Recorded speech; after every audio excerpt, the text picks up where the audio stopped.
안녕하세요. 저는 20대 후반 여자입니다.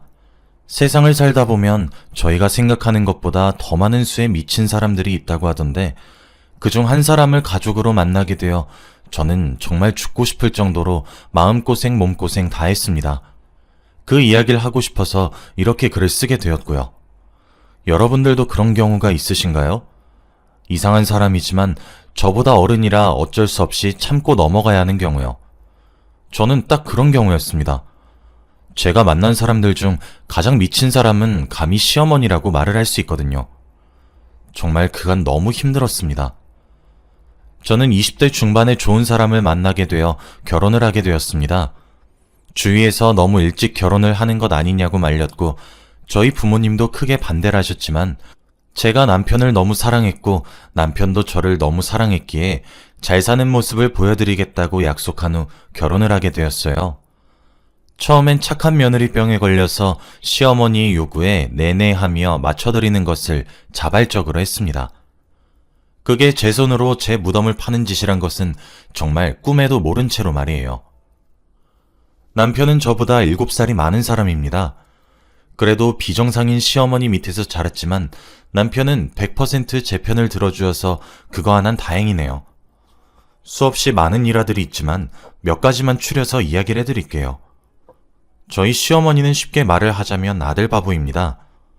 제 남편이 아들이라는 이유 하나만으로 남편의 누나와 여동생은 항상 차별을 받아왔고 남아선호 사상도 아주 강하시고 굉장히 보수적입니다. 남자가 하늘이고 여자가 땅이다. 뭐 그런 사상을 가지고 계신 분이세요. 아니 시아버진 전혀 그렇지 않은데 왜 시어머니가 저런 사상을 가지고 계신 것인지 당최 알 수가 없네요. 다행히도 3남매인 남편은 누나와 여동생을 뒤에서 살뜰히 챙겨 사이는 아주 좋습니다. 그래서 시어머니가 제게 그런 사상을 강요해도 형님과 아가씨께서 많이 막아주시기도 했고요. 시어머니는 제게 따로 시집살이를 시킨 것은 아니었습니다만 그와 별개로 임신 강요를 미친 듯이 하셨습니다.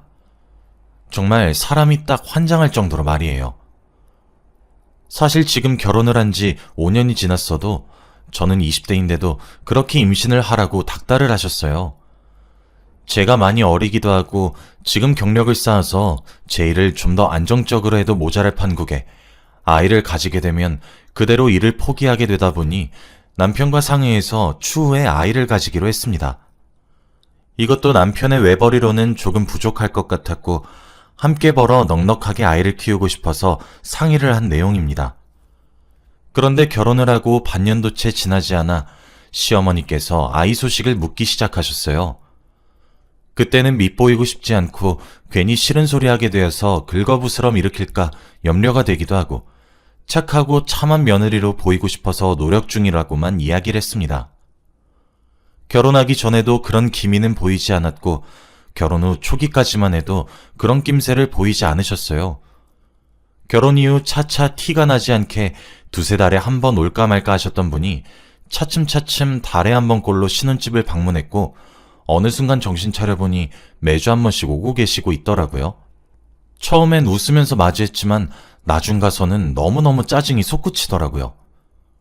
그래도 남편 될 사람이 자기 부모 편을 들면 제가 헤어지니 많이 했을 것 같은데 제 남편은 알아서 시어머니 방문을 자제하려고 노력하고 자기가 먼저 길길이 날뛰니 옆에서 제가 뭘 할 수 있었겠어요. 전 제가 짜증나도 남편을 달래주고 그랬어요. 그렇게 웬만한 일엔 참고 넘어가는 것이 가능했고 그렇게 하고 있었습니다. 그런데 용납하기 힘든 일들이 벌어지기 시작했어요. 임신 강요가 생각보다 거세지기 시작했을 때 저는 결국 회사를 그만두고 아이를 가질 준비를 했습니다. 그냥 제가 아이를 낳는 게 가장 빠른 탈출 방법인 것 같더라고요. 저는 일을 정말 그만두고 싶지 않아 했던 사람이란 것을 남편이 잘 알고 있었기에 저보고 그렇게 억지로 아이를 가지지 않아도 된다고, 우리 나이 아직 젊으니까 천천히 해도 된다고 오히려 설득했고 제게 정말 미안하다 못해 죄스러워했어요. 하지만 그럼에도 불구하고 그렇게 행동했던 이유는 시어머니의 비상식적인 행동 속에서도 자신의 가족인 저를 우선적으로 지키는 모습을 보였기에 그 하나의 부분만 보고 그 결심을 했습니다. 저는 아이를 낳고 재취업을 하는 데에 많은 노력을 기울일 것이고 출산 이후 시어머니의 잦은 방문과 간섭은 철저히 무시할 것이며 며느리의 도리를 벗어나 도를 넘는 요구를 하시면 싸우는 것도 불사하겠다고 남편에게 입장 정리를 했고 남편은 미안하고 고맙다며 저를 꼭 안아주었어요. 그런데 예상했던 것보다 저희 부부 사이에 아이가 들어서질 않았습니다. 저와 남편 둘 다 병원에서 검사를 해봤지만 둘 다 이상이 없는 것을 떠나서 정말 건강하더라고요. 자연 임신의 확률이 매우 높은 사람들임에도 아이가 생기질 않았어요. 남편은 저더러 시어머니가 스트레스를 줘서 그 탓도 큰 것 같다고 사과하곤 했죠. 근데 그 말이 맞는 게 시어머니가 정말 절 미치게 만들었습니다. 사실 결혼 이후 맞벌이였을 때는 끽해봤자 시어머니를 주말에 하루 정도만 보면 되었어요. 집에 계신다고 하면 야근이나 회식이 있다고 거짓말을 쳤고 주말에 오셔서 자고 가겠다고 하면 저도 남편도 당장 내일 모레부터 돈을 벌어야 하는데 왜 쉴 시간을 주시지 않느냐고 합법적인 핑곗거리가 있었는데 제가 일을 그만두고 아이를 가질 준비를 하니까 하루가 멀다 하고 방문을 하시는데 쫓아내보낼 핑계가 없는 겁니다. 와, 정말 돌아버리겠더라고요. 그런데 자주 찾아오시는 걸로도 모자라 기행을 펼치는데 정말 그 당시를 떠올리기만 해도 한숨이 나오네요. 하루는 계절이 바뀌어서 오랜만에 침대 이불이랑 커버를 교체하려 했습니다. 점점 더워지는데 저희 이불들은 너무 두꺼워서요. 그런데 베개 커버를 뒤집어서 빼내었는데 뭐가 툭 해서 떨어지길래 보니까 웬 자그마한 주머니가 툭 하고 떨어지는데 열어보니 그 주머니 속에 노란 종이, 즉 부적이 곱게 접혀져 있더라고요. 설마 싶은 마음에 남편의 베개 커버도 뒤집어 봤더니 똑같은 부적이 하나 더 나오더라고요. 제가 기가 막혀서 진짜. 마침 그때 시어머니께서 저희 집에 왔길래 제가 바로 문을 열고 화를 냈습니다. 이게 뭐냐고 하면서요. 뭐긴 뭐니 해. 이게 다 너 아들 낳으라고 내가 비싼 돈 주고 지원 부적이야. 라고 하시는 것이 아니겠어요? 사람이 너무 화가 나면 할 말을 잃게 되고 어안이 벙벙해지더라고요. 여차저차 시어머니를 돌려보내고 혹시나 싶어 집안 구석구석을 뒤지기 시작했어요. 그랬더니 제 속옷을 넣어두는 옷장에도 제 지갑 속에도 남편의 옷장 속 등등 언제 넣으셨는지 감도 안 잡히더라고요. 그렇게 부적을 총 18개를 찾아내었습니다. 아니 사실 더 있었는데 제가 못 찾은 걸지도 몰라요. 시간이 흘러 저녁이 되었을 때 남편이 집에 들어왔고 저는 애꿎은 남편에게 화살을 돌렸습니다. 부적 18개를 남편에게 던지면서 말이에요. 남편은 제게 사과하고 시어머니께 화를 내고 그랬어요. 저도 남편의 노력은 인정하는 바입니다. 다만 그에 비해 시어머니가 너무 완고하셔서 문제였죠. 제가 제일 쇼킹했던 일은 더 있어요. 이건 어디 가서 말도 못하는 이야기입니다. 하루는 시어머니가 보자기 2개를 들고 평일낮에 저희 집을 방문하셨더라고요. 저도 그 즈음부터 시어머니께 아닌 것은 아니라고 반항 아닌 반항을 하고 있어서 떨떠름한 표정으로 시어머니께 문을 열어주었습니다. 그랬더니 제가 부엌에 마실 것을 준비해서 내놓으니 그 짧은 틈에 2개의 보자기 중 하나가 보이질 않더라고요. 그때까지만 해도 별 대수롭지 않게 생각했습니다. 사실 잊은 것 같아요. 남은 보자기 속 내용물이 제게 충격적이었어요. 제게 보자기를 풀면서 보여준 것은 다름 아닌 제 체구에 맞지도 않을 옷가지들이었습니다. 그러시면서 제게 말씀을 하셨어요. 얘야, 이거 내가 100만 원이나 주고 얻어온 것들이야. 이게 얼마나 귀한 것인 줄 알고는 있니? 이게 저기 옆 동네 아들만 줄줄이 넷을 낳은 며느리가 입었던 옷가지들이야. 앞으로 일주일 동안 이것들만 돌려 입도록 하고 내가 용한 무당한테 물어본 방법이야. 얼마나 어려웠다고. 라고요. 눈이 뒤집히는 듯한 느낌이 이런 느낌일까? 정말 어이가 없어서 제가 알아서 하겠습니다, 어머님. 점점 도가 지나치세요. 저희가 꾸린 가정의 일이고 저와 남편 둘만의 문제입니다. 집에서 나가주세요. 라고 똑부러지게 처음으로 말을 했더니 시어머니도 찔끔하는 듯 했는데 평소보다 뭔가 순순히 물러나시면서 제게 그 보따리를 손에 꼭 쥐어주면서 아가, 내가 시킨 대로 해야 한다. 알았지? 하시는데 진짜 속이 다 뒤집히더라고요. 그날 남편이 퇴근할 때까지 기다렸다 남편을 보자마자 좔좔좔 쏟아냈어요. 남편은 묵묵히 제 말을 듣더니 한숨을 쉬면서 미안하다고 하더라고요. 당신 어머니 너무하신 거 아니야? 내가 애 낳는 기계야 뭐야. 왜 자꾸 나만 보면 아들 아들 아들 그놈의 아들. 내가 친정에 말을 못해서 안 한 줄 알아? 걱정 끼쳐드릴까 싶어서 못한 거야. 그런데 어머님 자꾸 이런 식으로 나오시면 나도 어떻게 행동할지 몰라. 내가 부적 뭉텅이로 나온 것도 참고 넘겼어. 근데 옆 동네 아들 줄줄이 낳은 며느리가 입고 빨지도 않은 옷을 입으라고 갖다 준 게 말이야 똥이야. 여보, 진짜 미안해. 나도 알아. 당신이 나 때문에 마음고생 심하게 하는 거. 그냥 이번 주말에 우리 집에 우리 부모님 모셔놓고 정말 완강히 얘기 드리자. 더 이상 간섭하지 말라고. 당신은 가만히 있어. 내가 다 얘기할 테니까. 응? 화 풀어. 미안해. 결국 저와 남편은 주말에 시아버지까지 모시고 와서 저희 입장을 제대로 이야기하기로 했어요. 저희가 가도 되었는데 이젠 시댁이 지긋지긋해서 제가 가는 것도 너무 싫더라고요.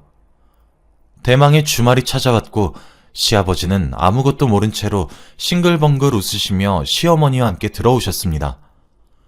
근데 정말 시아버지는 좋으신 분입니다. 전혀 가부장적이시거나 그렇지 않으시고 존중도 많이 해주시고요. 쓸데없는 효도 바라지도 않으세요. 그저 우리 며느리 하십니다. 옛날 저희 형님이랑 아가씨도 매번 시어머니한테 아들인 남편과 비교당하고 차별당하고 그랬을 때에도 시아버지가 더 많은 사랑을 베풀어 주었다고 하시더라고요. 그런데 시아버지가 시어머니의 그런 모습을 많이 고쳐보려고 했는데 싸움이 되어버리면 아이들이 너무 무서워하고 그래서 자신이 더 많은 사랑을 주는 것으로 방법을 바꾼 거라고 하더라고요. 시부모님을 거실 탁자에 앉힌 다음 저는 부엌에 가서 마실 거리를 내왔습니다. 두 분 다 제가 먼저 신혼집에 초대한 거라 그런지 신나신 듯 했어요. 사실 남편에게만 맡겨둘까 싶다가도 결국 제가 마무리를 지어야 제가 원하는 결말이 나올 것 같아서 제가 먼저 입을 뗐어요. 참고로 시아버님은 절 며느리라 부르고 시어머니는 절 새아가라고 부르시거든요. 어머님, 앞으로 저희 신혼집에 연락 없이 오는 거 자제해달라고 부탁드리려고 오늘 초대했어요. 아니 며느라, 그게 무슨 소리야? 우리 아내가 너희 집에 연락 없이 왔다니. 아버님, 저 진짜 너무 힘들어서 참다가 정말 얘기 어렵게 꺼냅니다. 저 진짜 남편이랑 이혼할 생각까지 들 정도로 너무 스트레스 받아요. 아니 새아가, 내가 뭘 했다고 그렇게까지 사람을 매도하는 거니? 여보, 나는 우리 새아가 챙겨주고 싶어서 그런 거예요. 당신은 가만히 있어. 우리 며느리 얘기 먼저 듣게, 이 사람아. 저는 조용히 자리에서 일어나 안방에서 버리지 않고 모아둔 부적들도 들고 나와 식탁에 던지듯 내려놓고 말을 이었어요. 아버님, 정말 모르셨어요? 제가 일 그만둔 이후로 하루가 멀다 하고 저희 집에 오셔서 초인종 누르세요. 제가 그만 오시라고 아무리 수천 수백 번을 말을 해도 다음날 또 초인종 누릅니다. 제가 아무리 문을 열어주고 싶지 않아도 어떻게 집안 어른이 문 밖에서 기다린다는데 어떻게 안 열겠어요? 결혼한 지 얼마 지나지 않아서 계속 아이 가질 것을 강요하시길래 저희가 알아서 하겠다고 수천 번은 말했어요. 저랑 남편 둘 다요. 그런데 매번 소식 있냐고 물으시는 걸로도 모자라 저번엔 저 데리고 난임병원에도 데려가셨어요. 난임이신 분들 전문으로 하는 한의원이에요. 그 전에도 계속 저 데리고 여기저기 다니자고 했을 때도 그런 병원 쪽으로만 가시려고 해서 저랑 남편 둘 다 검사 받았어요. 아버님, 저랑 남편 이상이 없대요. 자연 임신될 가능성이 엄청 높고 매우 건강하고 관리가 잘 된 몸이라고 했어요. 그런데 어머님은 아니신가 보더군요. 그뿐인 줄 아세요? 저희 집에 제가 찾아낸 부적만 해도 18개입니다. 18개. 저 진짜 숨 막혀서 죽을 것 같아요. 제가 노력을 안 하는 것도 아니잖아요. 아이를 가질 건데 함께 있는 시간을 주시기나 하시냐고요. 하늘을 봐야 별을 따져. 어머니가 저희 집 들리고 나면 어머니 쏙 빼닮은 우리 남편 꼴도 보기 싫어지는 심정이에요. 그랬더니 남편도 옆에서 거들더군요. 그래요. 엄마 아빠 집사람 좀 가만히 놔둬요. 내가 진짜 면목이 없어서 그래. 제가 하지 말라고 몇 번이나 말을 했잖아요. 저희 아이니까 저희가 알아서 하겠다고 진짜 몇 번이나 말씀드렸냐고요. 그래도 집사람이 일한다고 회사에 다닐 땐 피하는 게 가능하기라고 했지. 지금 애가 어디로 피해지겠냐고요. 아빠도 좀 보고만 있지 말고 말려요. 진짜 이러다가 저 이혼당하는 꼴 두 분이 보셔야지 속이 시원하시겠어요? 한참 정막이 흘렀죠. 시아버지가 보수적이지 않고 가부장적이진 않지만 그렇다고 해서 무섭지 않은 것도 아닙니다. 시어머니가 시아버지 눈치를 많이 보시거든요. 시아버지가 좀 무서워서 시어머니가 좀 깨갱합니다. 시아버지는 제게 사과를 건넸고 저도 흔쾌히 받아들였습니다. 그렇게 대화가 잘 끝나는 듯 했고 저희가 초대하는 날이 아니라면 시부모님은 저희 신혼집에 얼씬도 하지 않기로 했고 저도 더 이상의 어머님의 방문을 묵과하지 않기로 했어요. 그렇게 잘 풀리는 듯 했습니다. 아무래도 좋지 않은 이야기를 해야 될 것 같아서 시아버지께 드릴 좋은 술을 한 병 사놨었거든요. 뇌물이자 사과의 의미로 드리려고요. 그래서 선물을 가지러 저희 침실에 들어갔다 나왔는데 베란다 쪽에 못 보던 것이 있더라고요. 저희 신혼집은 거실의 베란다와 저희 침실의 베란다가 이어져 있었거든요. 아버님께 선물이라고 술을 안겨드리고 저는 거실에 딸려있는 베란다로 갔습니다. 분홍색 보자기에 쌓여진 채로 베란다 구석에 처박혀 있는 무언가가 왠지 모르게 너무 거슬렸거든요. 남편은 좀 뭐하냐고 제게 물어봤고 시아버지도 며느라 하며 불렀어요. 근데 제 촉이 지금 그것을 확인하라고 부추기고 있더라고요. 저는 베란다에서 기어이 그걸 끄집어내어 거실로 돌아오면서 못 보던 게 있는데 뭔가 싶어서요 라고 했습니다. 그랬더니 시어머니가 사색이 되면서 어른들 불러 앉혀놓고 버릇없게 뭐하는 짓이냐고 소리를 지르시며 당장 갖다 놓으라고 화를 그렇게 내시는 거예요.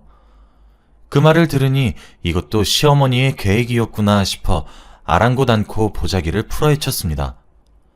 시어머니는 자리에서까지 일어나 저를 말리기 위해 다가오시기까지 하면서 절 뜯어 말렸고 시어머니가 제게 도착하는 것보다 제가 보자기를 풀어 안에 든 물건이 작은 단지 같은 것이란 것을 알고 그 단지의 뚜껑을 여는 것이 좀 더 재빨랐죠. 근데 단지 속에 얼마나 거지 같은 것이 들어있었는지 아세요? 그 속에 있는 것은 다름 아닌 똥이었습니다. 똥. 솔직히 그걸 보자마자 이성의 끈이 조금 끊어진 듯합니다. 시어머니는 횡설수설하며 변명했어요. 아니 그게 이왕 아들 낳는 게 좋으니까 저게 약이야 약. 사실 아들만 줄줄이 넷이나 낳은 집안 며느리가 날짜까지 받아서 길일에 싼 똥인데 약으로 달여 마시거나 하면 제일 좋다고 해서. 아니 근데 우리 며느리가 그럴 사람은 아니잖아? 그래서 똥물에 목욕을 하는 것도 엄청 좋은 효험이 있다고 해서. 근데 그것까진 안 할 것 같아서 그냥 집에다가 두기만 한 거야. 미미하겠지만 효과가 조금이라도 있으라고. 와, 정말 저 순간에 눈이 뒤집히고 감정이 잘 제어가 안 되더라고요. 똥단지를 다시 보자기에 싸서 시어머니께 안겨주고 당장 내 집에서 나가세요 라고 한 뒤 끌어냈어요. 당연히 시어머니는 버르장머리 없이 뭐하냐고 나중내 시엄마 살려라 하면서 고래고래 비명을 질렀고 그것도 무시하고 제게 그런 힘이 어디서 났는지 시어머니 신발도 안 주고 현관 밖으로 내쫓았어요. 그리고 거실로 들어와 멍하니 서 있는 남편한테도 말했어요. 당신도 나가. 이혼서를 퀵서비스로 보낼 거니까 당장 도장 찍어. 당신 어머니? 정상 아니야. 아버님도 제 집에서 이만 나가주세요. 저요, 더 이상 이 사람이랑 못 살 것 같아요. 저는 사랑 하나로 극복될 수 있다고 믿었고 실제로도 그랬어요. 그런데 이제 정말 미칠 것만 같아요. 저 이혼할 겁니다. 제 친정에도 모든 사실들 알릴 거고요. 진짜 당신도 나 그만 괴롭히고 당장 나가. 남편은 울면서 왜 그러냐고 제게 매달리려 했지만 시아버지께서 지금 당장은 소용이 없다는 것을 깨달으셨던 것인지 데리고 나가셨어요. 지금은 저도 그 자리에 있다간 정신이 나갈 것 같아 간단하게 짐을 챙겨 친정으로 피신 왔고 당연히 친정 부모님께도 모든 사실을 알렸어요. 저희 부모님 당연히 머리끝까지 화가 나셨고요. 시댁에 전화해서 큰 소리 내셨습니다. 시아버지가 대신 미안하다고 고개 숙여 저희 부모님께 사과하셨고 제게도 따로 전화가 한 통 와서 정말 미안하다고, 하지만 한 번만 더 우리 아들 놈한테 기회를 주면 안 되겠냐고, 시아버지께서도 시어머니가 따로 자신 몰래 저러고 있을 줄 꿈에도 몰랐다고 하시며 앞으로는 자신도 많이 돕겠다고, 이혼만은 다시 생각해보라고 설득하시네요. 남편도 저희 친정에 따로 찾아와서 저희 부모님한테 무릎까지 꿇으며 애걸복걸 빌기도 했고요. 아휴, 막상 그러는 남편 모습 보니 가슴이 짠하기도 하네요. 아직 남편을 많이 사랑하긴 하니까요.